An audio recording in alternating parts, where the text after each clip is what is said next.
time I like clicked it and started doing the intro, and it cut the intro a little bit on Mixer, so I had to go to Google and kind of get it right. And you know, if people start tuning in live, they'll get it kind of. I mean, it's not like it's a heavily edited podcast, but they'll get it even more raw than normal, which is kind of cool. Yeah. Yeah. Okay, so it's live. I waited till I got the pop up on. I waited till I got the pop up on YouTube. I mean, it's not like a whole lot of people is around, but like I still would like to see what there is to see. You know what? I think it's time. I don't know how we want to do it, but I think it's time to do our vaping podcast. I think we should do that. Actually, last week when you were like, when we did the Monday show, I was like, maybe we should do it like the next day or something, because I didn't know what you were doing or what days that you're. But it should definitely be on an off day on what we normally do. You know what I mean? Absolutely. I think.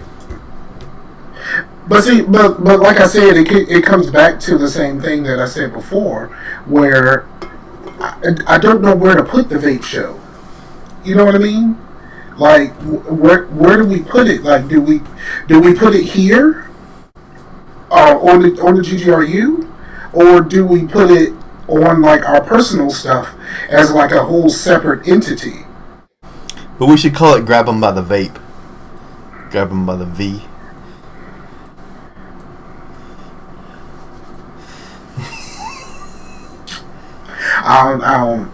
Yeah, no.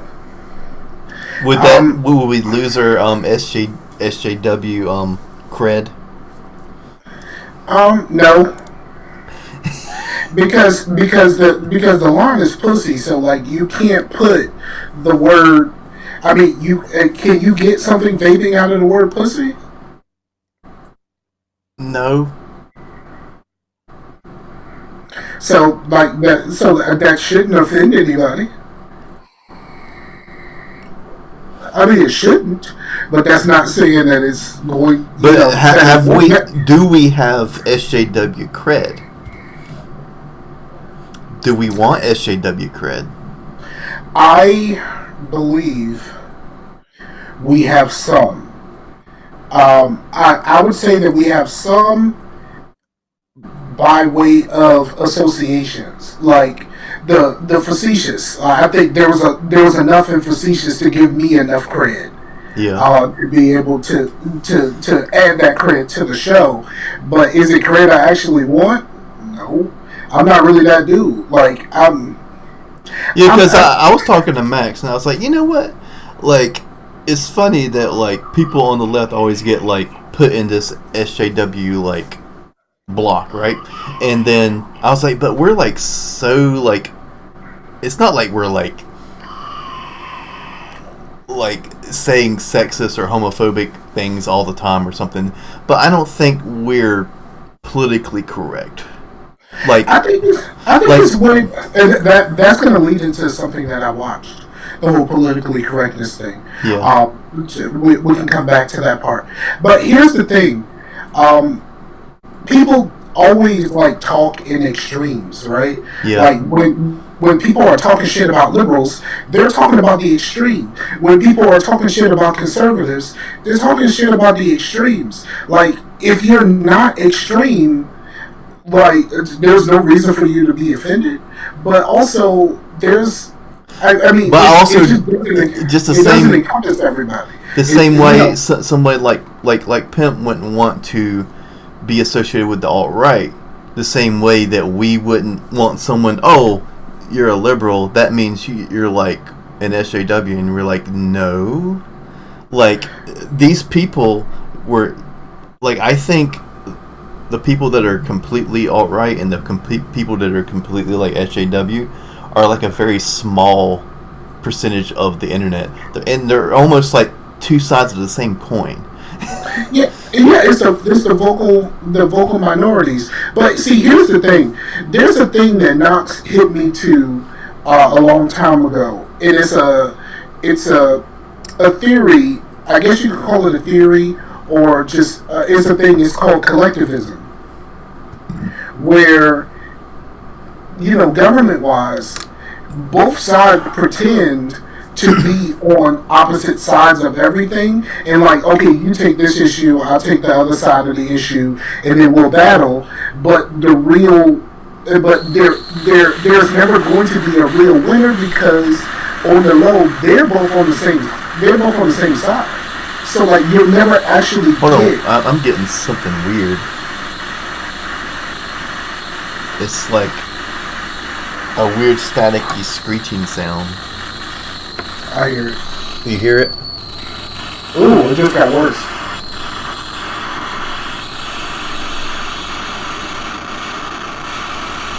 Yeah, whatever you did was making it worse. Oh. That's no good. Did I fix it? Well, I guess that confirmed that. I don't know what noise that was. Was that your phone or something? I don't know what it was, but I unplugged my my speakers, and it stopped it, even though my speakers are off. So it was interfering. But anyway, okay. Technical difficulties. Yay! Yeah, but we haven't officially started yet. This is just for the people who are watching. There's a theory called collectivism, because basically, even though they claim to be opposed to each other, truly they're all on the same side, and you can figure out all of this by the policies. Like 45 has done a lot, and he's talked about like pushing things in like one direction, but at the end of the day, that's not the direction that things are going. And every time he tries to like say, okay, we're gonna do this or we're gonna do that, what ends up really happening is not the thing that he actually talked about. It's somewhere. It's the what actually happens is somewhere in the middle. And even though it shifts a little bit left of center or right of center, it still pretty much stays in the center. The whole liberal versus conservative thing is just to get us all mixed up in it, and it gets us to react, and gets us to go out on our Facebooks and say a whole bunch of dumb shit, when at the end of the day, like, all of those people that are the lawmakers, they're about one thing. Most of them are there for the money, and there's too much money in it for them to really take a side. It's just like, and like between lobbyists and all that kind of shit, they're all getting paid by the same people. Right. So like, at the end of the day, is it really left or right? No, because everybody getting paid. All of them are getting paid, and the best thing that they can do is to keep us riled up. Because if they keep us riled up, then we don't notice all of the other stuff. It's how you fuck over a country, basically. You point the finger at everybody, and like, everybody is pointing the finger at somebody, and then you rile them up so much that they keep pointing the fingers at themselves, and nobody's pointing any fingers at you. Right. It's the boy who cried wolf, but in a larger scale. Like, you know what I mean? Like, yeah, we're gonna tell you that a fire got started, and what you don't realize is the fire got started a long time ago. You just weren't paying attention. We're telling you that something is gonna happen and it's gonna start another fire. Well, the longer you pay attention to the fire that may be coming, you pay no attention to the fire that's already been going. Right. So I think it's a situation to where it's like, I was going to say drop your mic, but that would mess everything up. Yeah. Well, I can't. It's like screwed in. It's attached. I mean, I can unplug it, like if necessary. But it's attached. It's screwed into this little stand thing. It's the thing, like when and I've said this before, but like when things come up like anthrax or swine flu or bird flu or something like that, it's just to keep people scared, because scared people don't realize what's actually happening. And like, you know, while we were worried about fucking clowns last election, and and they love conspiracy theories too, because there's a lot of conspiracy theories. There's a lot of conspiracies happen. But they love the conspiracy theories that are like completely crazy, and then people start looking at like Area 51 and all this freaking shit, and late lizard people and flat Earth and all this, and they're the ones that are completely blind to the actual conspiracies that are actually going on, because the conspiracies that are actually going on aren't as interesting. But they do fuck us over. It's not as grand, and it doesn't sound as grand to the average person. And because it doesn't sound as grand, like, we are not interested. Like, we're only interested. And it also dumbs down like when there's so many crazy conspiracy theories that are fake, then it gets people to think all conspiracy theories are fake, because that's conspiracy theories, that's just for crazy people. And then like the actual conspiracies that are going down, you're just going to like, Anna? What's up, man? I haven't seen it yet in my chat, but I see it in the YouTube chat. I think it's a situation where you said the conspiracy theory thing, which, I mean, we already look at people who do the deep conspiracy theories like they are not very bright, or they just completely overdo certain things, like the flat earthers. Like, flat earthers, like, how the fuck did you come up with this shit? Like, in he said, I can't tell, is that a Doom shirt? Yes, but it's backwards. Yeah, it's my mood shirt, man. It changes. Yeah. It's white right now because I'm podcasting. It's a so it. I mean, it's they've already dumbed us down. They dumbed us down by changing school. Like, if you are not furthering your education outside of school, like, you are just dumb. Like, you know what I mean? And it's to the point to where some people are pointing to colleges and saying that colleges are still not actually preparing people for their lives. Like, there's conspiracy theories about why that is. That the whole idea of public school was to create workers. They weren't necessarily, he said mood is his favorite game of all time. The conspiracy theory is like, the whole point of public school was to create more workers. It's not necessarily to create more leaders. And that's part of the reason why college is so expensive, because, you know, only certain people can figure out how to go. And then once you go, like, only certain people can really succeed there. And those are the people that rise above the circumstances and become above the working class. But the whole purpose of public school was to create more of the working class. You know, they tell you what you need to know in order to be a worker. They don't tell you what you need to know in order to be a leader. How many management classes did you take in school? None. You know what I mean? Outside of some school districts having a some sort of vocational program, like, what kind of things do you learn in school that you can actually turn into a job? Only vocational programs we had was like, we had the brick masons. Create more workers. Yeah. You know, we had certain things in my school district. It was a lot of different things that you could do, but none of it was management. It was all to teach you how to be a worker. even a skilled worker, like you could take a class where you learn how to do like mechanics and stuff like that, but that's teaching you how to be a mechanic. It's not teaching you how to own one of those businesses. Right. You know what I mean? It's all designed, according to the conspiracy theories, it's all designed to create more workers, and that's that's why some people, if they have the means, they opt to do the homeschooling thing. And I met someone who homeschooled her children, and like the thing about the homeschooling, especially in like when I knew this lady, it was in Newport News.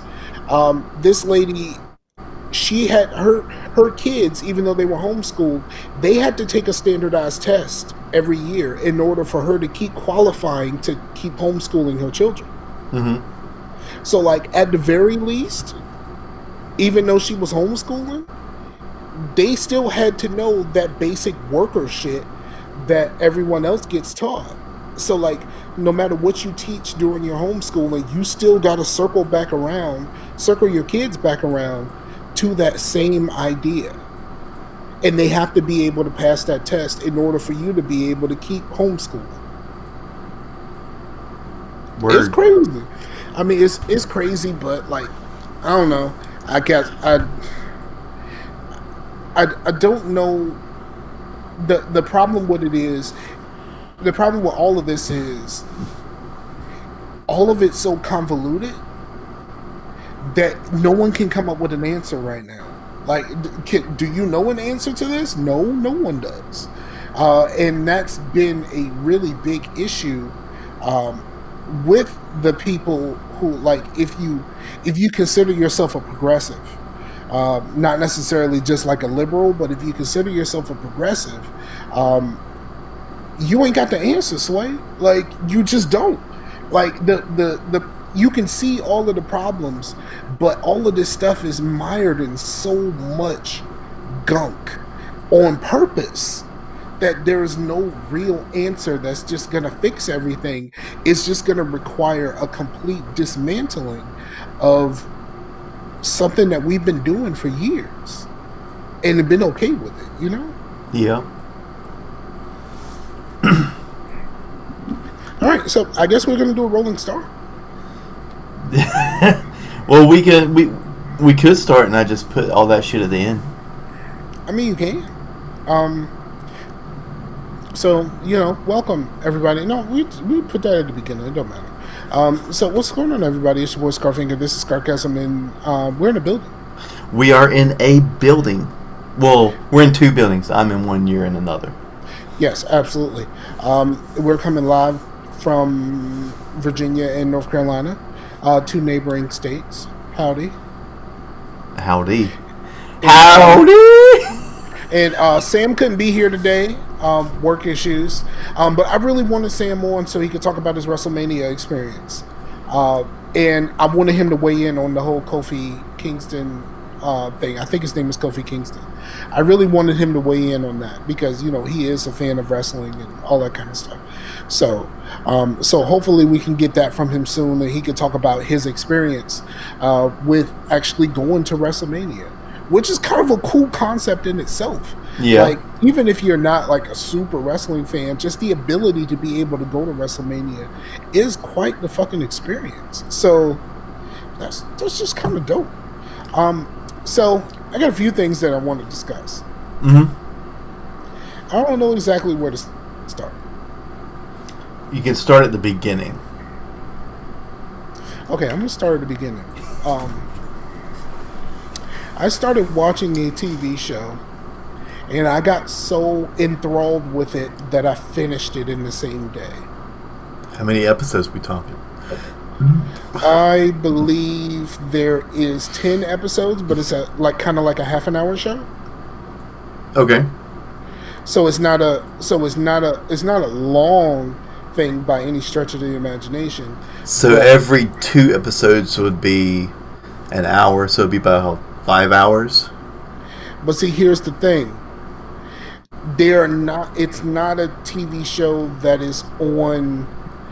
It's not a TV show that is on a television channel. So the episodes are not all exactly the same length. Some of them are a little bit longer than others. Oh, okay. So, and the show that I'm speaking of is Cobra Kai. Yeah, I've been meaning to watch that, and I haven't got around to it yet. So I'm guessing it was good. It was really good. Like the whole premise of Cobra Kai is it's been 34 years since the Karate Kid, and the events of the Karate Kid, and Dan and Johnny have gone in two completely different situations, gone in two completely different directions in their lives. Right. Johnny is kind of down and out right now. In that moment of that crane kick completely changed his life, and you can say that crane kick kind of fucked his life up. And Dan has gone on to he owns car dealerships, and he's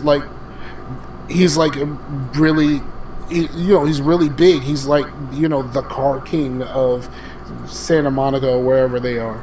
So, one of those types. It's someplace in California, but his life has taken a drastic upward turn, as opposed to Johnny, who has gone straight down, basically. And but see, here's the thing. There's a lot of not just callbacks to the original movie, because it actually has scenes from the first movie, but they had somebody go into the archives and they showed alternate takes of the scenes that we know and love. Like, the very first thing that you see in the TV show is that last the last part of the fight between them, and the crane kick, you actually see Johnny get hit. Like, there's a close-up of Johnny getting hit in the face, and it changes a little bit of your perspective. I think there was that video a few years ago that basically said that that Dan was the villain, and there's a little bit of that in this, where neither of them comes off clean by the end of all of this. Neither of them are the hero or the villain. Where Johnny was clearly the bully in the last game, but there's issues now, and there's times where you root for both of them, which is kind of weird to say. And you find out it's Cobra Kai is mostly focused on Johnny. Right. It's mostly focused on Johnny, and Johnny getting to the point in his life where he reopens the dojo. And this is where the political correct part comes in, because Johnny hasn't changed much since the 80s. So, a kind of a weird thing happens where there's Mr. Miyagi had a line in the first movie where he said, there's no such thing as a bad student, only bad teacher.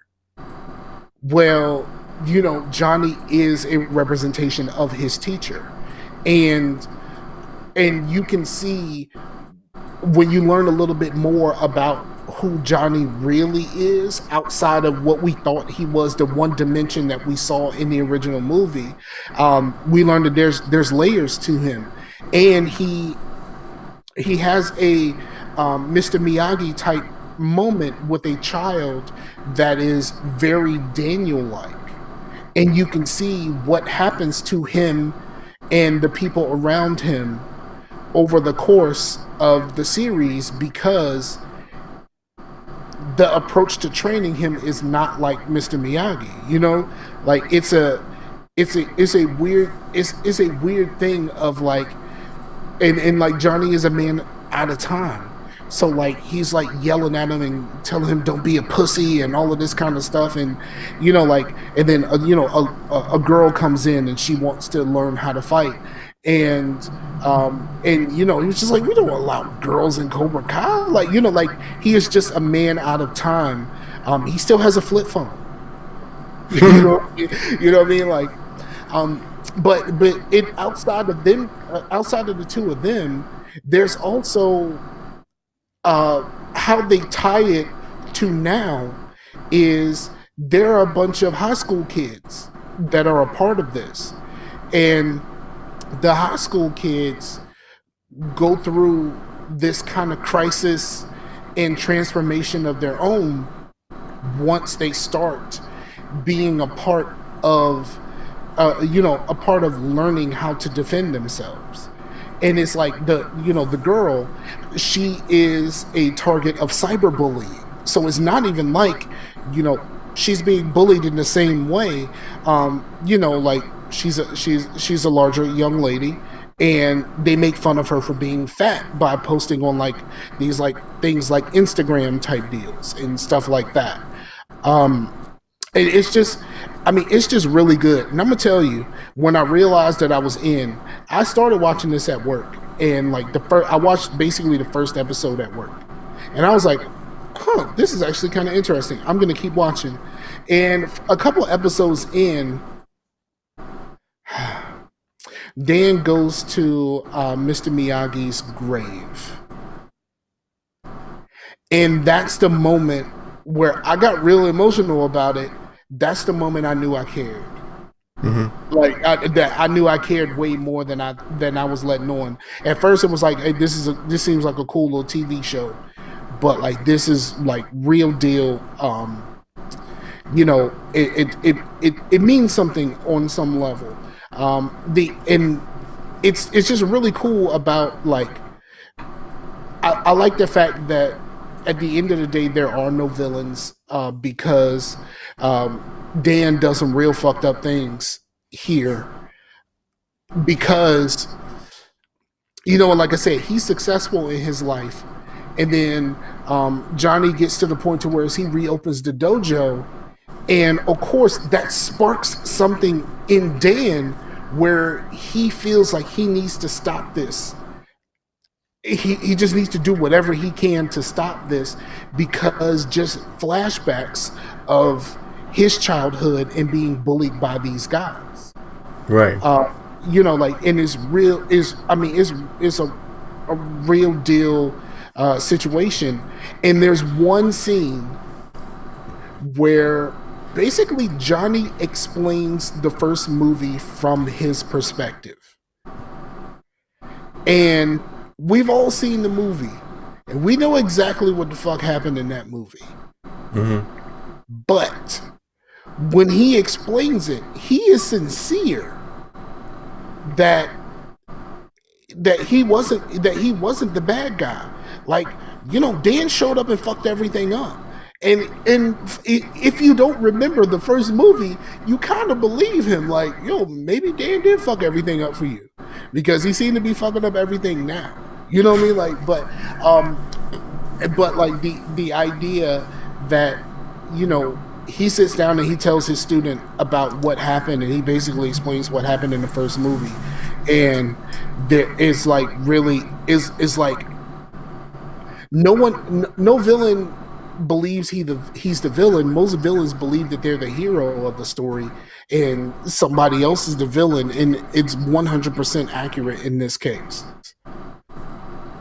So if you have access to YouTube Premium, do that, or if there's a way that you can, get it through Kodi or something like that, watch this shit, because it's really good. And the new season, they are working on the season 2. I believe it's finished, and it comes out in like 2 weeks.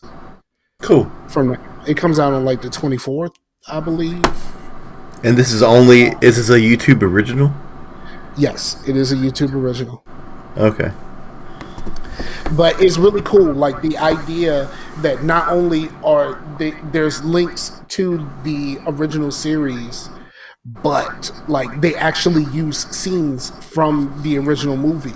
Like, there's one part where Johnny is just driving down the street, and like when he's thinking of things that happened in that first movie, and they just show it, and it's just a clip of something that happened. But like I said, somebody went into the archives, and some of the stuff is not exactly the way that we saw it before. It's alternate takes and such, which is really cool. And then like something happens later on in the series, in the first season, that you realize that after the very, very beginning, he said my mic has an echo. I don't hear it. Huh. I don't hear it either. But I mean, everything's been acting kind of weird lately. Yeah, everything's kind of screwy. I can't remember what I was saying. I lost it. I completely lost it. Yep, I lost it. It was gone. But I really, really enjoyed it. I super enjoyed it, and I'm happy for the next season. Cool.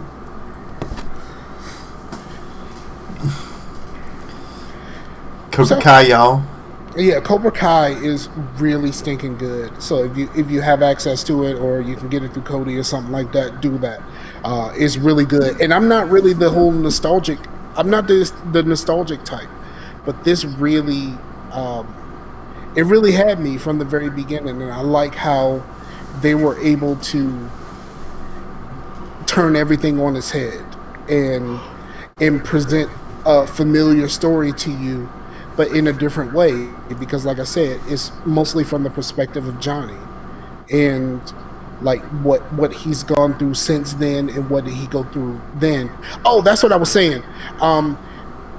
You realize later on that outside of the very, very beginning of the second movie, because the second movie picks up right after the tournament, when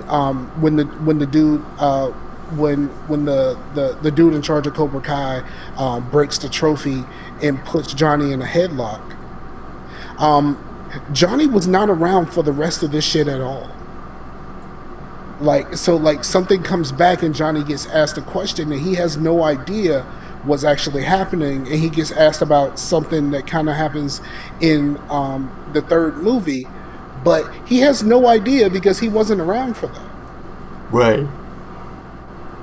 And according to them, the next Karate Kid is canon. That was the one with Hilary Swank. The next Karate Kid is canon. Which would be interesting if they can actually get Hilary Swank in. If they can actually get her an appearance in the show. I think that's really cool. And one of the cool things is, like, one of the executive producers is Will Smith. Huh. Because Will Smith's company bought the rights when they made the version with his son and Jackie Chan. So Will Smith is an executive producer on this, and Will Smith's company had to sign off on this because they own the rights to Karate Kid. Well, they basically have access to the rights of the Karate Kid now. Wow. Yeah. It's kind of cool. Yeah. So what you been up to, dog? I have been living life, man. Doing the thing, flowing through the ebb and flow, the Eddie Vedder. I've been I finished Fallout 4. Well, at least the main story. Okay. I was thinking about maybe since Fallout's kind of in a rough place right now with the whole 76 debacle and all that. Maybe I should do a Fallout podcast with some of our friends that are really into Fallout, just to have a little bit of a positivity about Fallout. I mean, you don't have to be there since you don't give a shit, but I thought that might be kind of cool just to have a little bit of positivity about something that's been positive for a long time, and all of a sudden is in a negative spot, and people are forgetting. You know, you guys liked this for a long time. But a lot of people were negative on 4. I don't necessarily know why, because I never really played any of them for long enough to understand what the conversations were about. So Arcana just asked where Amber was. She playing The Sims. So I'm not a Fallout hater. I just never played enough for me to really get Fallout. Right. Well,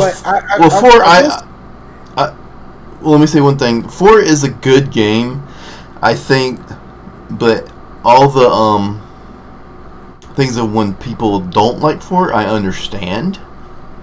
But I'm not like a super negative person, so I'm just not like. But I do get it. Like, there's some things that are just, it just doesn't have the spark like 3 did. Like, and I don't know if that was because it was pretty much my first entry into Fallout, because I didn't really play 1 and 2.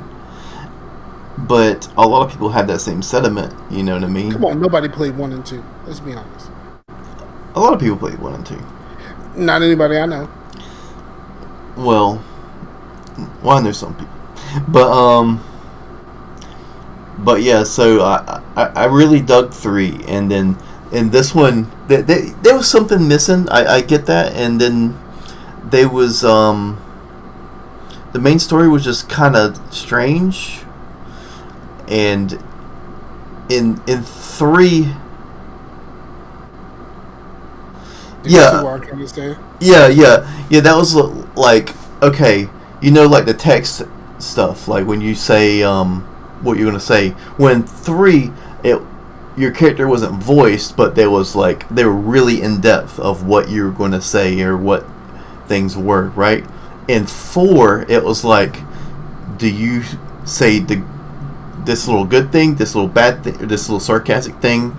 There's like 4 different answers, and they're all like super simple.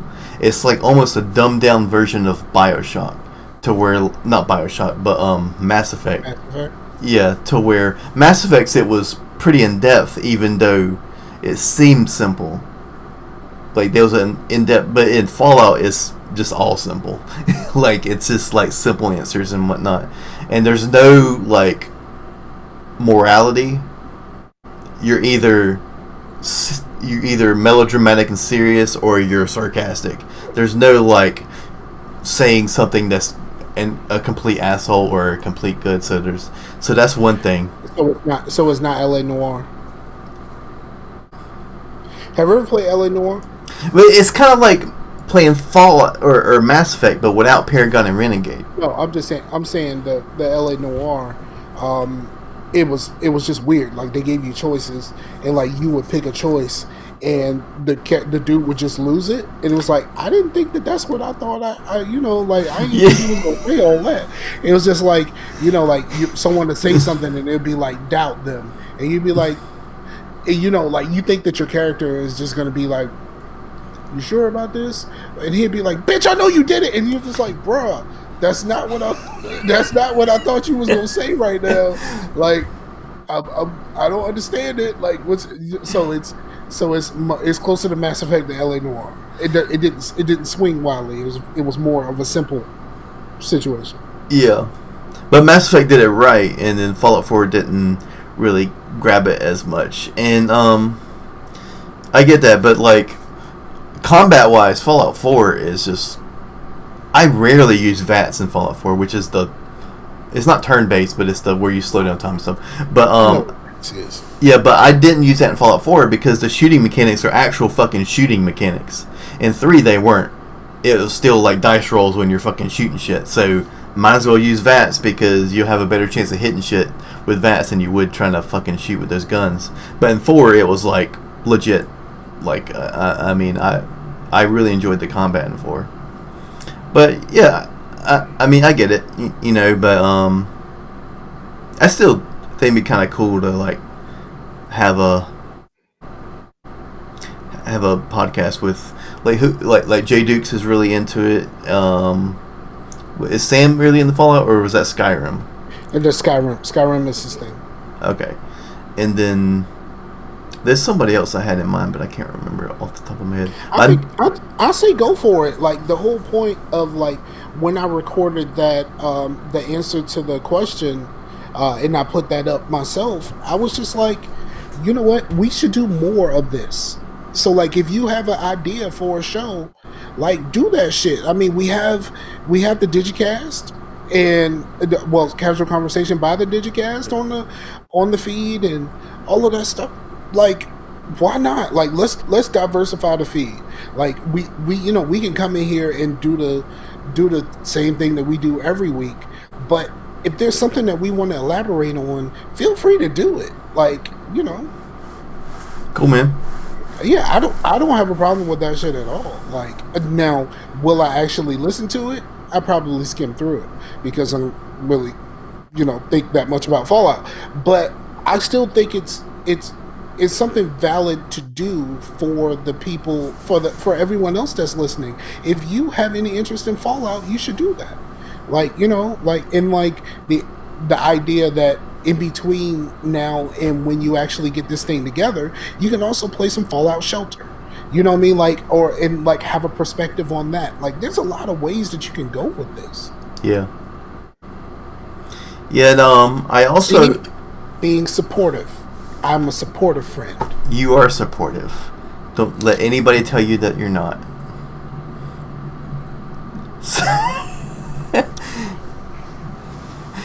I can tell you some people that don't think that I'm very supportive. Okay. Well, I also finished Wolfenstein: The New Order, and goddamn, that was a really good game. Like, that was a really good game. I really enjoyed that game. Like, aside from killing Nazis, was like very satisfying in that game. The characters were like really fleshed out and like actually made you fucking care. And for a id fucking shooter, that's kind of unheard of. I mean, just think Doom.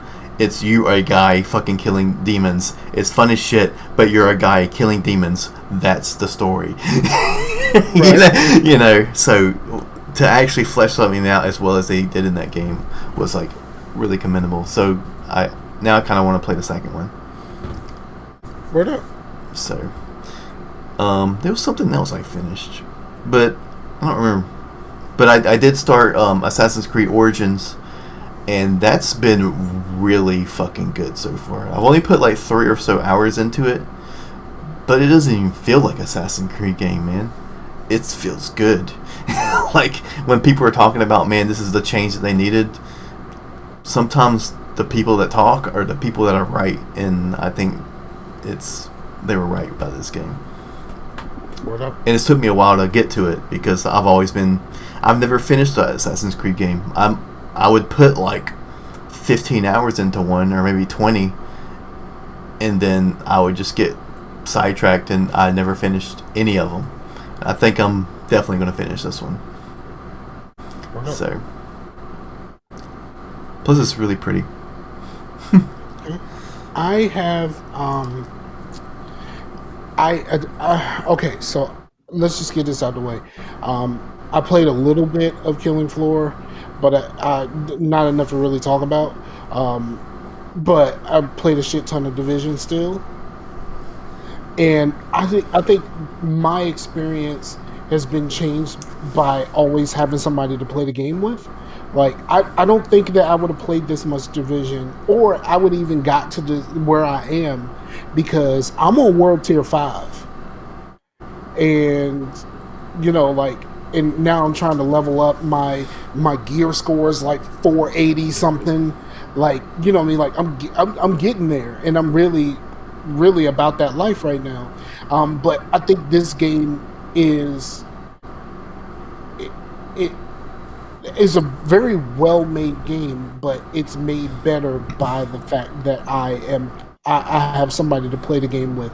If I had to solo this game, I would have fucking quit a long time ago. I really would have. Like, this is just not is not a game that I would like to solo. It's very, very difficult. So I've heard. It's extremely difficult to solo. So, but yeah, so I'm still really, really enjoying playing the game with my cousin and his friends. I haven't had a whole lot of people, like, people that I'm just cool with, and like people who are cool with the show that have been around, because everybody's playing on different platforms and whatever. It does make me want to get it for PlayStation, even though I rarely use my PlayStation. I just, maybe it'll open it up for more people to be able to join and be able to feel the goodness from this game, because, like I said, it's a very, very well made game. I know Matt and them are on PlayStation, but they're kind of feeling that they wish they got it for Xbox so they can play with certain people. But the reason they got it on PlayStation is to play with certain people that they haven't even played with. So now they're like, fuck it. We should have got it for Xbox. Kind of like my version of the Division 1. Yeah.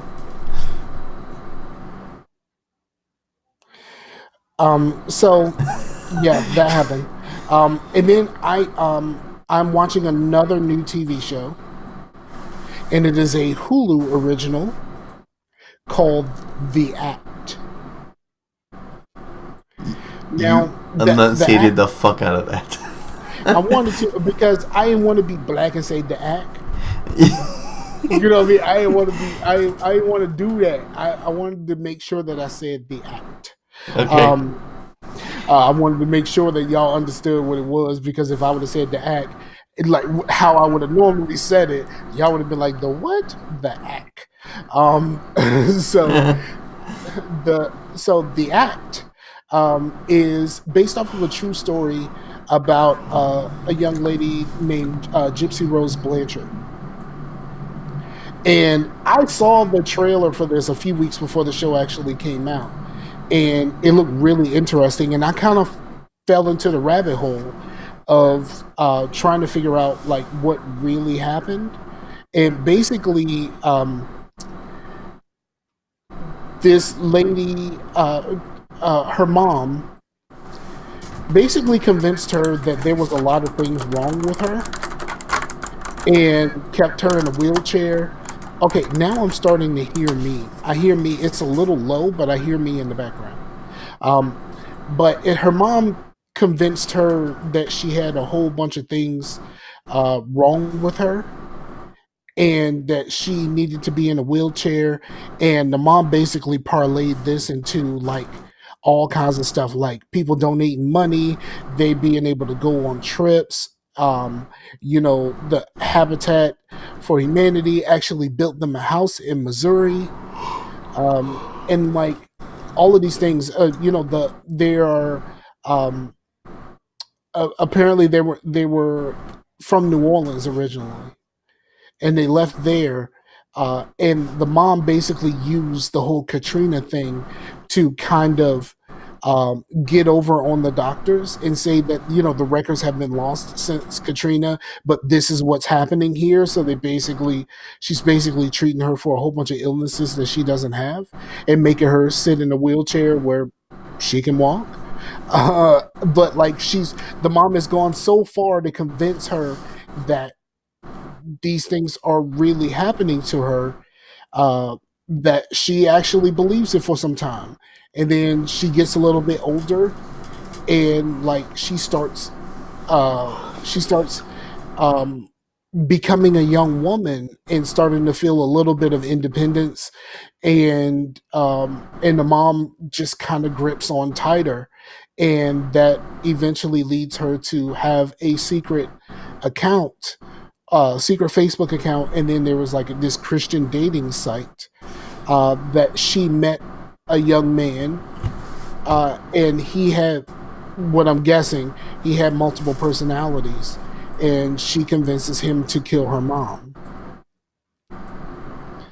And then like she goes away with him, and then she gets caught.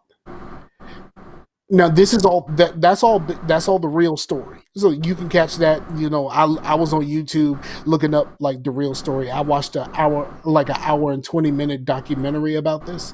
So like I said, I went down the rabbit hole for real. So this is all the stuff based what I just said is all based off of the real story. And so the TV show is basically them acting all of this out. Now, currently, she's locked away.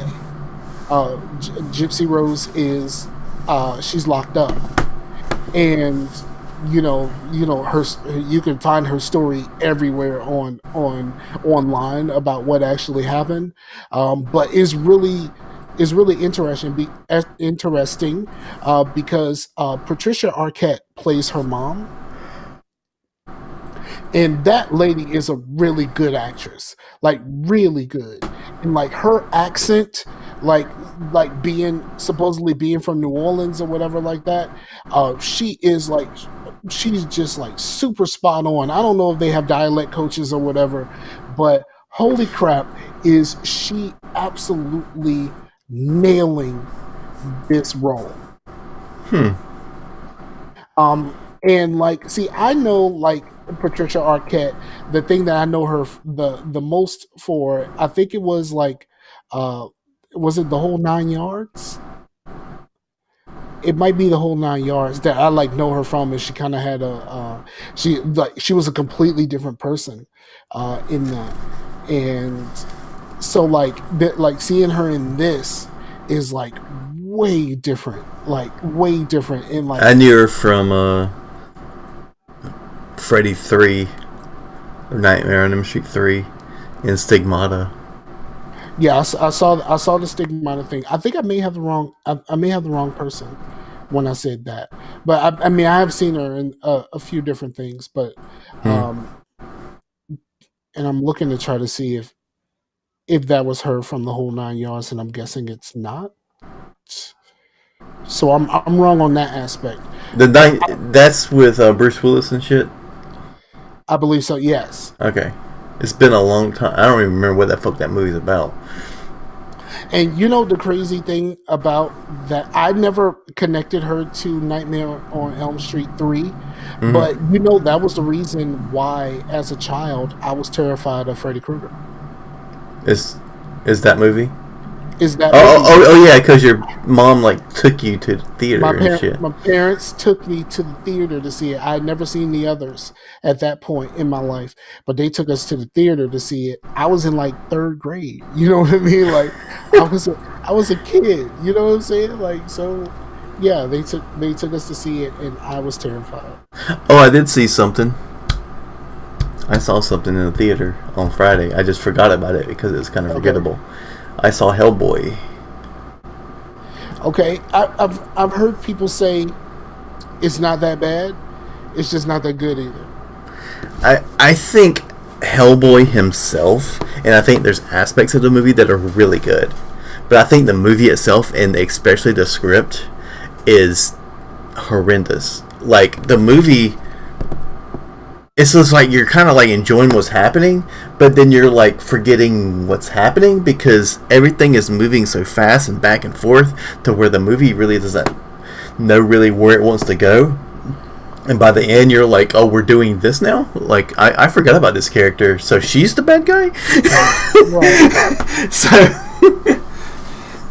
But, yeah, it's just kind of all over the place. And it's sad because, like, Hellboy himself is, like, really good. Like, the dude who played Hellboy, because at first he's like, oh, it's not Ron Perlman, fuck it. But he did it. I think he did a really good job. And there's certain just little parts that are just like fucking weird. Like, why did you guys do that? Like, there's a certain part that's like kind of a spoiler, but like it was so weird, but it was supposed to be endearing, but you're like, you're not getting the endearing part because you're like, what the fuck is happening?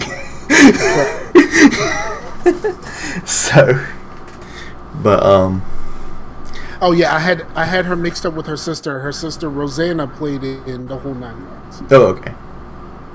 So At least I was still in the family. Damn it. And well, at least you didn't get her mixed up with her brother. Yeah, absolutely not. but who played in one of the first scary movies that I actually liked? Yeah. Which I see. Deputy Dewey, man, he's like. I seen that in the movie theater like 8 times, like for real. Like fuck Sydney, man. Deputy Dewey's like the main character, man. That he's such a good character. the bumbling idiot that just happens to survive it all. Like, yeah.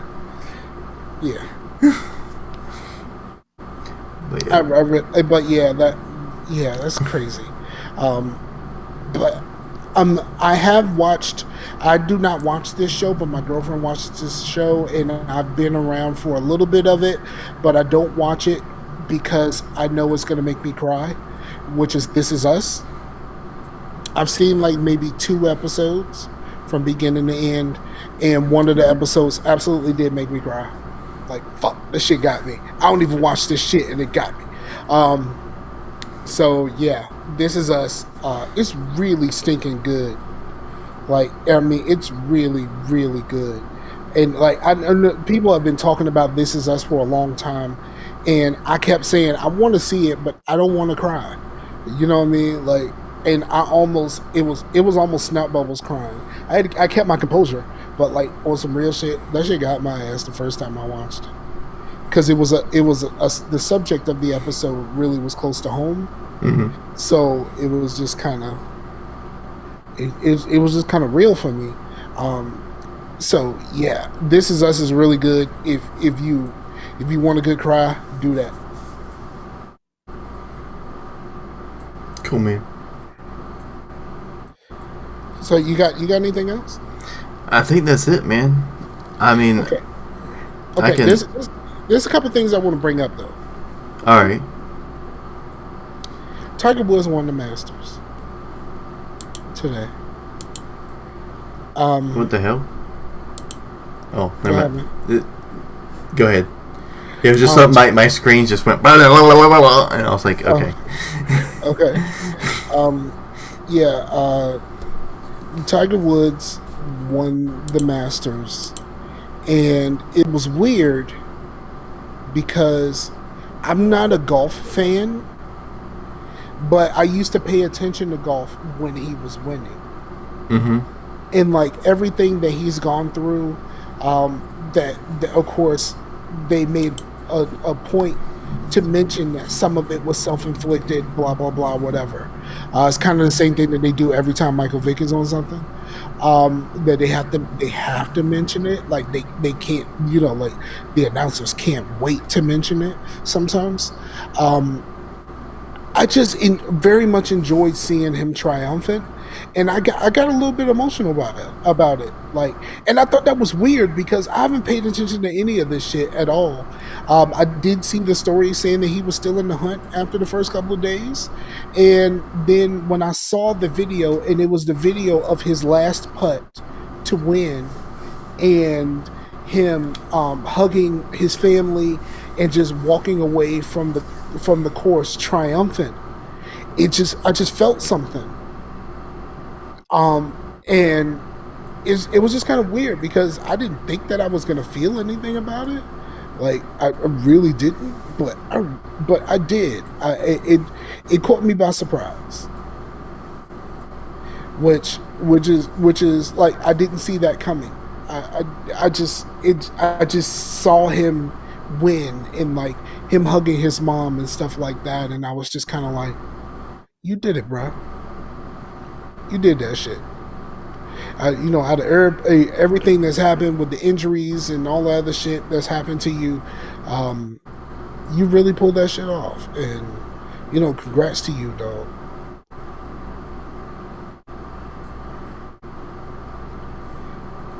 And then like everybody's watching Game of Thrones right now. I never really watched a bunch of Game of Thrones. I haven't watched any Game of Thrones after the first season, so I don't know. Yeah, I need to. Like, it's something I think I'd dig, but I just haven't sat down and watched it. Because the episodes are like a movie length each. You know what I mean? It's just like, it just seems very daunting. Yeah, and it's one of those things that I've always said that the problem with the HBO shows, the two that I didn't like as much as everyone else, which is Game of Thrones and The Wire. Both the problem that I have with the shows they both have, which is they kind of drop you in right in the middle, and you just got to figure this shit out. Right. Like, you know what I mean? Like, they explain a little bit, but they don't explain everything. I like being introduced to the basics and then trying to figure out who everyone is as their connection to the basic characters. That's kind of what I said about Mass Effect, man. Wouldn't it have been so cool if our first introduction to the Mass Effect universe was a game that was based around like the First Contact Wars, to where like the first 3 games the Turians were the bad guys, to where when Mass Effect 1 actually come out, you actually had that feeling like the rest of the characters, where you're like, everyone's kind of take back about Turians. But if they did it that way, you would have had that, you would have known why they felt that way, because they were they were sort of the bad guys at the first, to the humans. But I think no, they couldn't have been. Here's why I say that. I think that Mass Effect did it right in like your introduction to those characters. Like you get them all within the first few hours, but you do get them one at a time. Mm-hmm. And like you could, like how you get them can change. Like if you don't go through anything that have anything to do with Rex and you take care of Fist on your own, like when you're on your way to leave, Rex would be like, "Hey, I hear you took care of Fist. Can I roll with y'all?" And then like that's it. Like you don't go through any of that. You know what I mean? Like you know, like there's things that can happen where you can bypass a character and then the character just kind of tags along anyway. But you do meet them all one at a time. Which means that you're stuck with Caden for way too long in the beginning of that game. I saw something that was a little weird that I think as time went on, it's kind of a product of its time, really. But I noticed I had started quests without Rex, right? Like the thing with the guy who scanned the keepers and his friend is trying to kill him and shit, or that he thinks they're trying to kill him. Well, and then I picked up Rex before I finished that, and then I had Rex with me, and Rex was like, "So, you're gonna talk? Your friend had said this and this," and I'm like, "You weren't even there." Yeah, I just picked you up. How you know? But it's all about the writing and stuff. So you were supposed to have the same people together to do the whole quest. But I was like, yeah. That was a little weird. And then they have those weird achievements in the first game where you have to keep your certain crewmates through most of the game.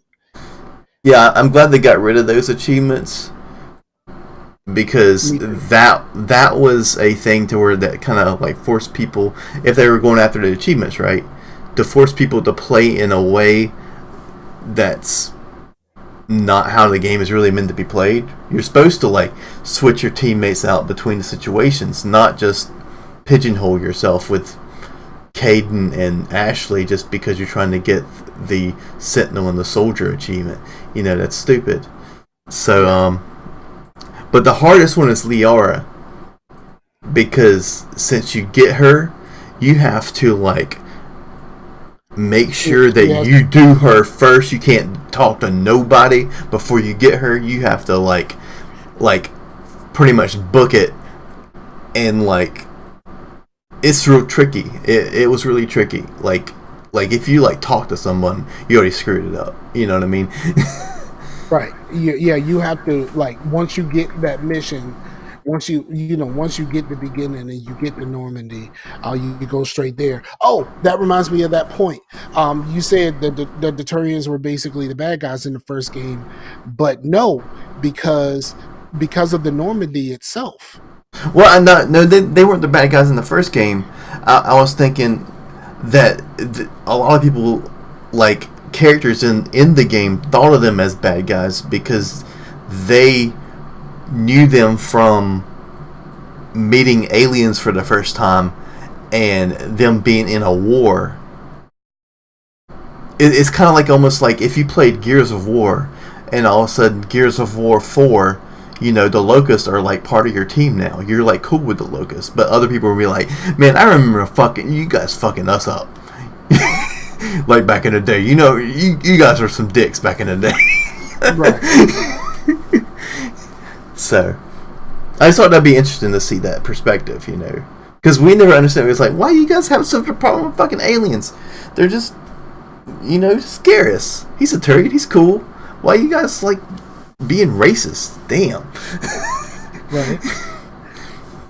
So yeah, I mean, I think a flashback would be interesting, but I don't know how much of that would matter, I guess you could say. Right. I don't think it would be great now, you know, because after everything has happened, like, having a prequel game is normally like, it sounds cool, like, man, it'd be cool to go back to see what happened before, but then when you actually get there, you're like, you know, prequels always kind of, don't really work out. Right. It's a weird, it's kind of a weird situation. I would be interested in going backwards, or at least like a DLC mission where, like, I mean, you could do that shit in Andromeda, because you can go back to the father. And where the father was in N7, and he knew Shepard, like, that's how you can connect those two together. Mm-hmm. Because even though the father's not there anymore, you still have a way of connecting the two together. Yeah. And I think that would be cool. I would be in for that. I would be cool with that. It's just I don't think that the core people that really worked on the original Mass Effect games are even working for BioWare anymore. Right. So, would it ever be the same? Probably not. But Casey Hudson is back, so yeah, but he's just one person. But I mean, he was the guy who was like in charge of the original trilogy. Yeah. So, like, at least you have him. Now, it would be cool if you can get Drew Carpathian back. Mm-hmm. To go back and write something like this. There's a lot of things that you can do. It's just they have to be willing to actually do this. But, like, shit's fucked up at BioWare right now anyway. Well, it'd be great if, like, some of those people actually got together and then they just made a game, sort of like how the people from Oblivion are now making that new game to where it's a spiritual successor of something else, but they're like, hey, we're not BioWare, but we pretty much worked on Mass Effect, and we're going to make something that's, you know, that you guys might like. Right. That's, you know. You know something I've been trying to do this whole time? The Xbox website is very not helpful right now. What are you trying to do? I was trying to check and see how many of those achievements that I got, and it is not being very helpful right now. Do you have the Xbox app, like the Windows 10 app? Yeah, but I don't like using that. Yeah, but you can check your achievements easy, right? Yeah, but I don't like doing that because it basically shows me on, and then the moment I sign on, I'm gonna start getting messages to go play the Division. Oh. Could you like sign on and immediately like change it to like invisible or something?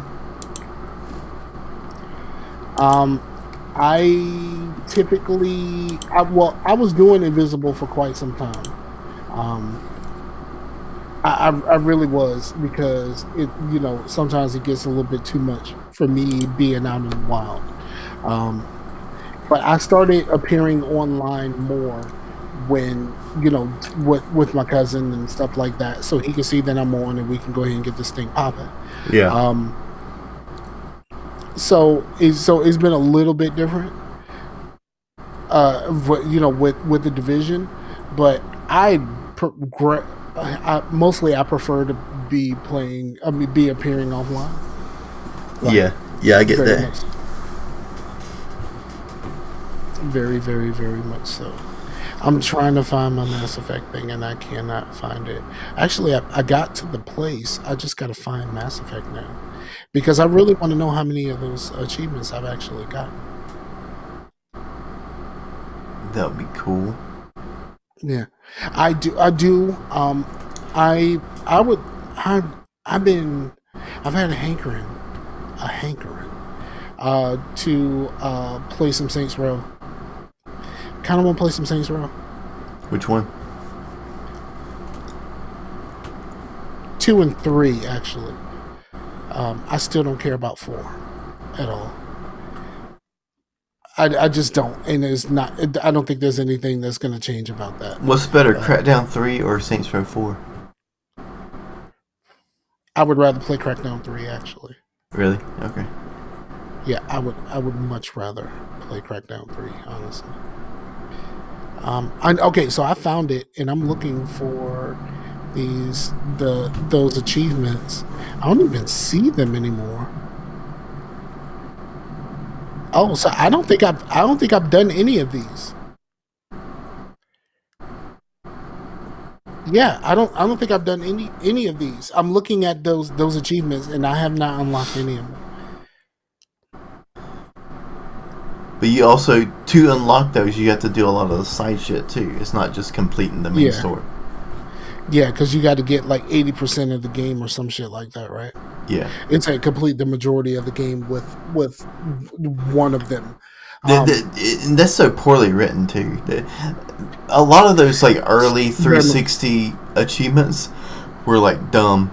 Like, and sometimes they just didn't even know how to score them. There'd be games where like, all right, there's 4 achievements in this game. They're worth like 400 points each, and you're like, okay.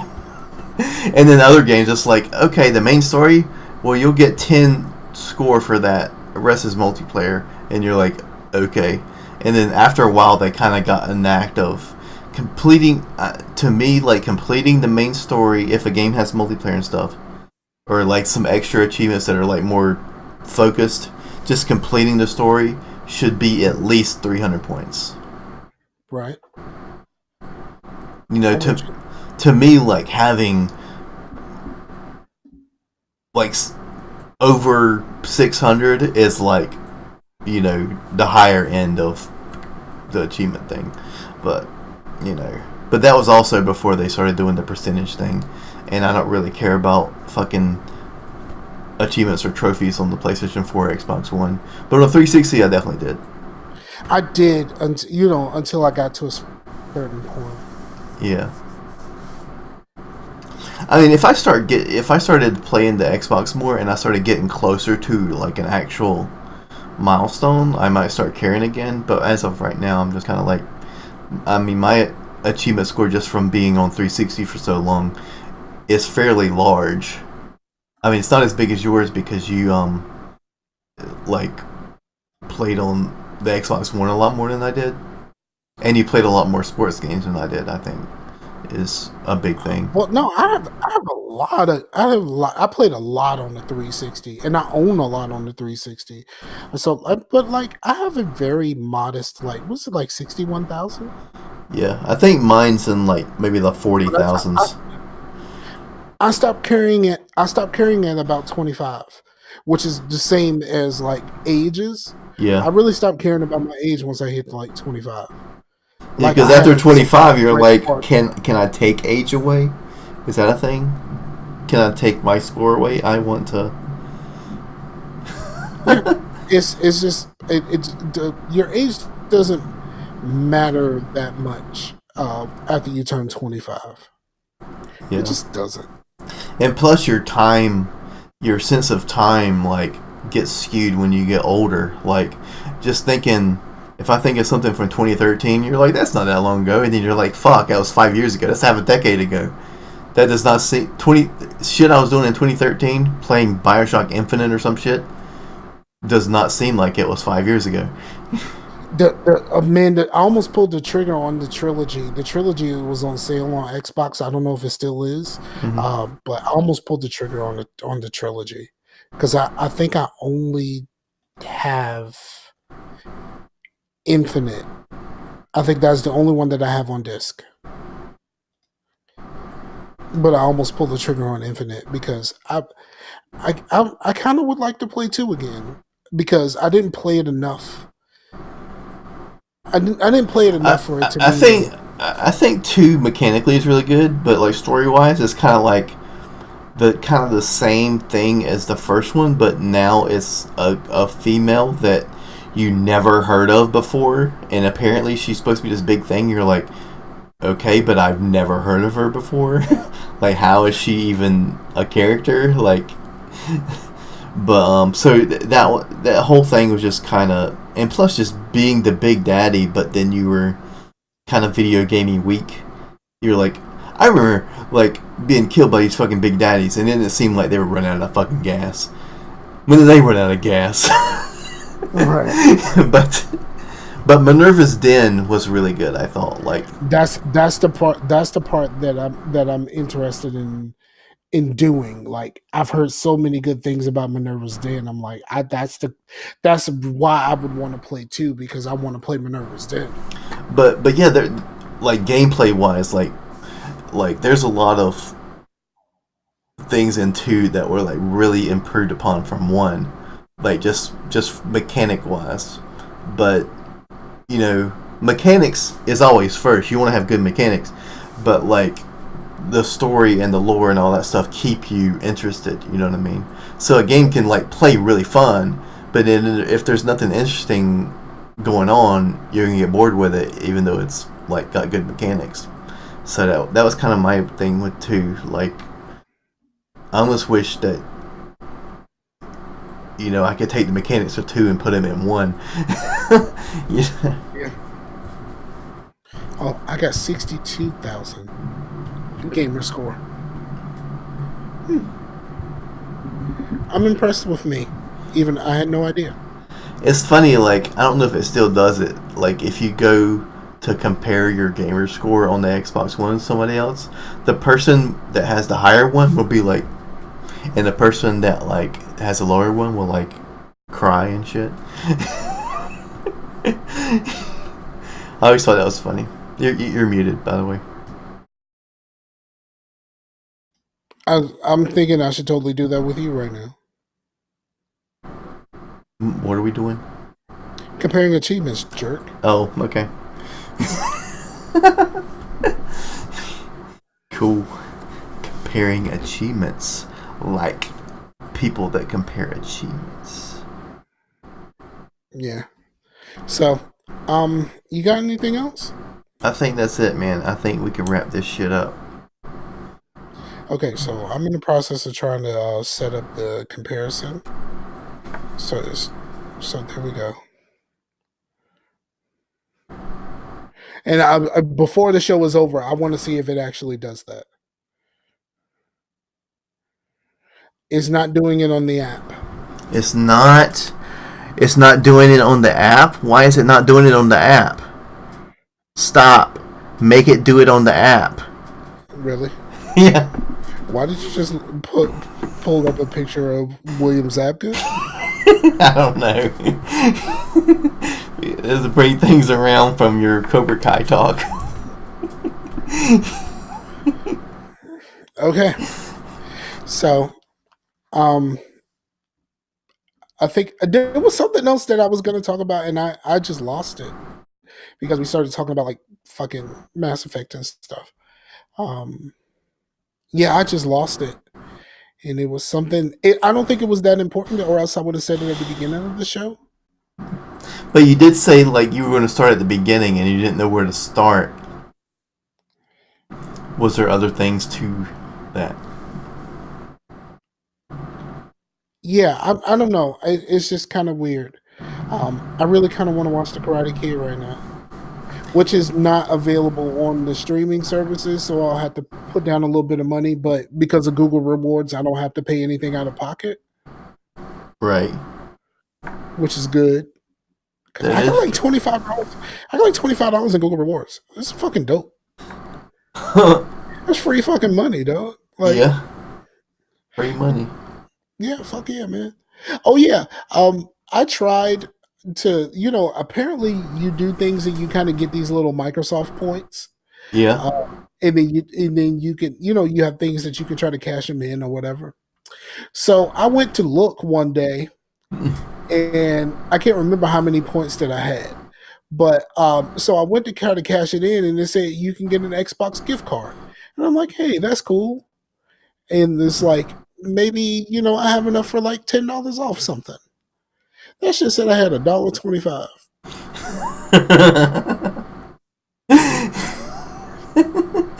$1.25. Like, I mean, it wasn't even $3.50. Like, you know what I mean?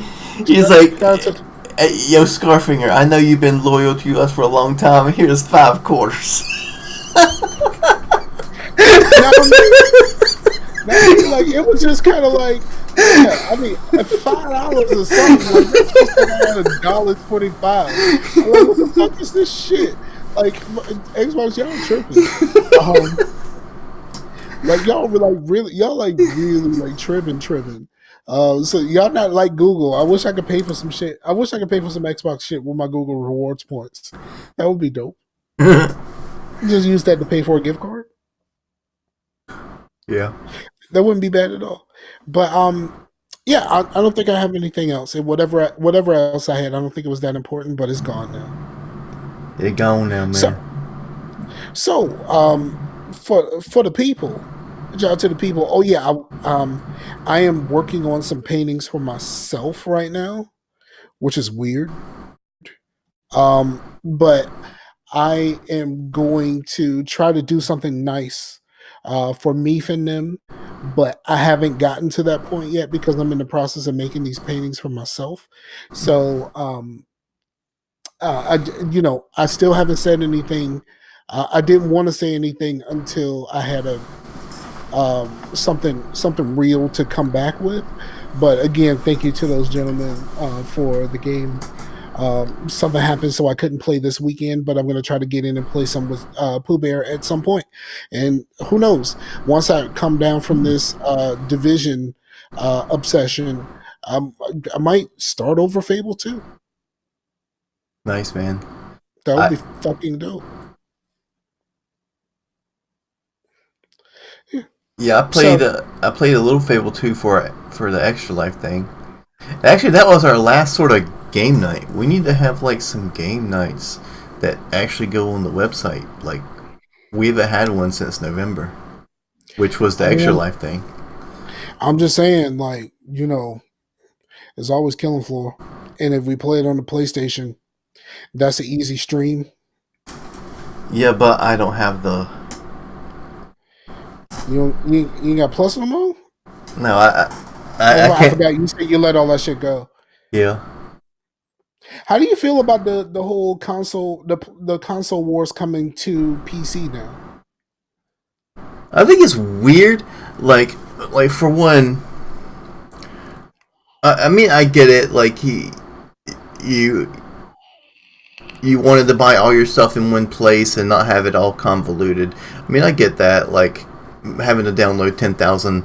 I mean, because right now it's not that bad. You got Steam, GOG, Blizzard, Origin, Uplay, Epic. That's 1, 2, 3, 4, 5, 6 different launchers. And if you count Bethesda, but I don't know but I don't have Bethesda's launcher. So that would be 7. But if every video game company had their own launcher, that would be ridiculous. You know what I mean? So I get that part. But what I don't get is when people are like so mad. Like, because Yeah, the Borderlands thing is like, really, y'all acting really fucking stupid about this. because the reason that they're doing it is because Epic's paying them more money than Steam is, and everybody knew that going in. Like, they're going to pay the developers more money than Steam is going to, so of course shit like this is going to happen because, I mean, until Steam starts paying the developers more money, shit like this is going to still happen. But and also something that I thought about. All of my games, all of my PC games, I have icons on my desktop. yeah, So like when I want to play something, I double click that icon and then it, kind of opens whatever launcher in the background. But other than seeing the initial pop up of whatever launcher it is, I never fucking see this shit. So like, why are people mad? Like, do people just load up Steam and then load their games, or do they just load the fucking game from the desktop like I do? Like, yeah. maybe I don't load from the desktop because I don't really like a bunch of fucking icons on my screen. I've just always been that way. But the I do load from Discord. Discord, you can launch all your games from, no matter where it's from. yeah, Discord is getting their own launcher, right? Well, their launcher, I never bought anything actually from them, but you can definitely launch everything from Discord. Like right now, you just go to your library, and there's Assassin's Creed Origin, Uplay, Witcher 3, GOG, Borderlands, Steam. You know what I mean? And you just hit play and it'll launch it. So look, I'll share my screen.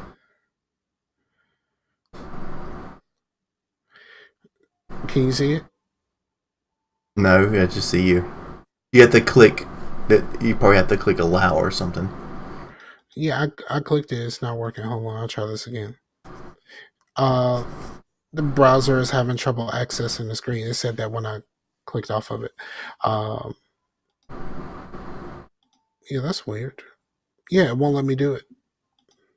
But yeah, but what I was getting at is that if you buy Epic Borderlands 3 from Epic Games, and then your buddy waits and he gets it from Steam, you both can play together because it's not like there's an Epic copy and a Steam copy.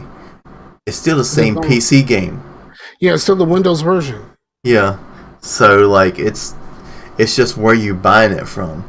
But and on the other side, I do get that there are games that are exclusive to different stores already, but they're all first party. Like Battlefield 5, you can't get that on Steam. It's exclusive to Origin, but that's an EA game on EA's store. When Epic are taking third party games and having it exclusive to their store, and I don't think that's ever really happened before on PC.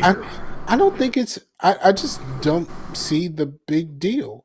Like, I don't either, but I mean, I see both sides, but I just don't fucking care. I don't look. I understand where the people are coming from. Yeah. I just don't understand the anger associated with it. Like, I'll just say that I don't understand why you're so mad about it. Like, okay. Plus it's only 6 months. Like, yeah, I mean, just either fucking download some new shit or wait 6 months. Yeah. And by the time you wait 6 months, the shit gonna be dirt cheap anyway. And if you really want to, if you really like fucking Borderlands and you like Gearbox, buy it on Epic and fucking support them more than Steam would. I mean, like, if you care about these people, but like a lot of people, like, there's a report that came out that said that Randy Pitchford, yeah, he was part of the reason why this exclusivity deal happened. So like, people are mad at him and trying to take it out on him by saying, I'm not going to buy this shit. Like, really? Like, you mad at my man for trying to get more money for his game? Right. What the fuck are you doing, dog? Like, it's just dumb. And like, I mean, maybe it's because I'm mostly a console dude, But like, this shit seems dumb as fuck. Like y'all being mad, but like, yo, you can still play it on the same PC. It doesn't matter where the fuck it came from. You can still play it on the same PC. So I'm fucking. At least it's not like consoles to where like, Uncharted is, to where if I buy it Uncharted is exclusive to that forever. Like, and like and if I buy Destiny on PlayStation, I can't play with someone who bought it on Xbox. But if I buy Borderlands on Epic and you buy it on Steam, we can still fucking play together, because cross play is not even a fucking thing on PC. It's just the way it is. Like, it's not even called cross play. It's just called playing the fucking game, because right. Like, so yeah, it's just weird. But all right, let's go ahead and wrap this up. Shout out to the people. We appreciate y'all, and we appreciate y'all checking in for all of the content that we have, including the YouTube pages, the several different YouTube pages, including the painting YouTube, which I'm really close to my 50 mark. 50. Yeah, but I haven't gotten there yet. And like looking at my stats is just weird. Because I never really wanted to rely on stats, especially, not here, not anywhere. I didn't want to rely on stats.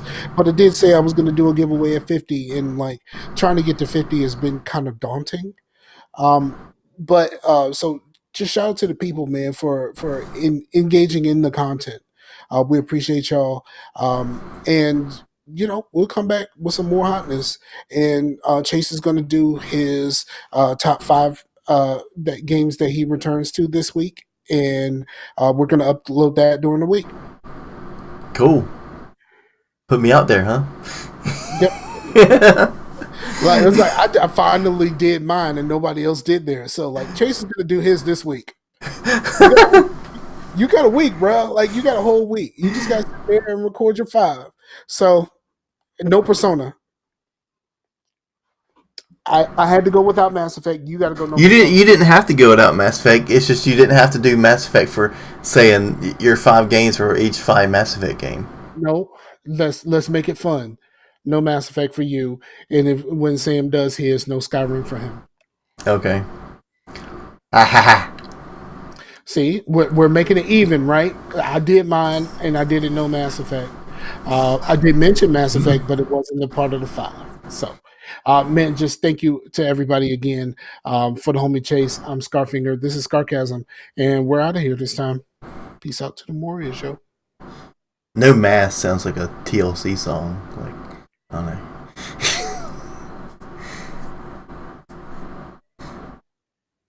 Later, guys. Yeah, I wasn't gonna say anything. I was just gonna let you ride that stupid ass joke out.